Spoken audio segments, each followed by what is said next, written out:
আসসালামু আলাইকুম রহমতুল্লাহি ওয়া বারাকাতুহু। আমরা এখন চলে এসেছি তায়েফের সেই আঙ্গুর বাগানের সামনে, যেখানে রাসূলুল্লাহ সাল্লাল্লাহু আলাইহি ওয়াসাল্লাম আঘাতপ্রাপ্ত হওয়ার পরে, পাথর দ্বারা আক্রান্ত হওয়ার পরে এসে বসেছিলেন বলে জানা যায়।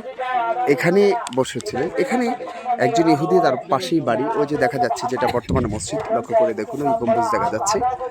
সেই ইহুদির নাম ছিল আদ্দাস। সে আদ্দাস রাসূলুল্লাহ সাল্লাল্লাহু আলাইহি ওয়াসাল্লামকে সেবা শুশ্রূষা করেন।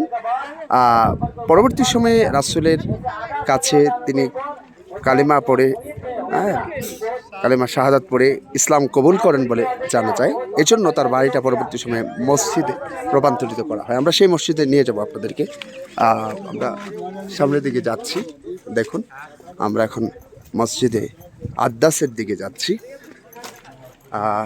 এই পথ ধরেই আমরা যাচ্ছি। এই পথ ধরেই সকল হাজিরা এই মসজিদে আদ্দাসে আসেন এবং মসজিদের সম্মানার্থে তাহিয়াতুল ওযু, দুখুলুল মসজিদ, 2 রাকাত সালাত আদায় করে থাকেন। এই হলো সেই মসজিদ যেখানে রাসূলুল্লাহ সাল্লাল্লাহু আলাইহি ওয়াসাল্লাম ওই সাহাবীর বাড়িতে এসেছিলেন। মূলত এটা আদ্দাস সাহাবীর বাড়ি ছিল। এই যে দেখুন, নেম প্লেট লাগানো আছে আদ্দাস, মসজিদে আদ্দাস।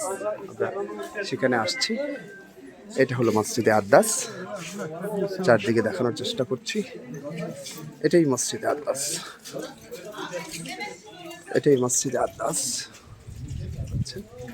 মসজিদের ভেতরের দৃশ্য দেখানোর চেষ্টা করব কিছুটা আপনাদেরকে। দেখুন, ভিতরের দৃশ্যটা হলো এই হলো মসজিদে আদ্দাসের দৃশ্য। সবাই সালাত আদায় করছে। এটা হলো মসজিদে আদ্দাস।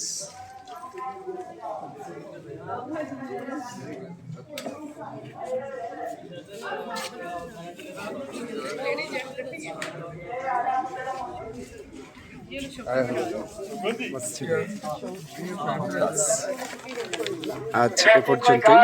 আল্লাহ তাআলা সবাইকে এখানে আসা, আসলে স্মৃতি বিজয়ী জায়গা দেখার তৌফিক দান করুন। আসসালামু আলাইকুম ওয়া রাহমাতুল্লাহ।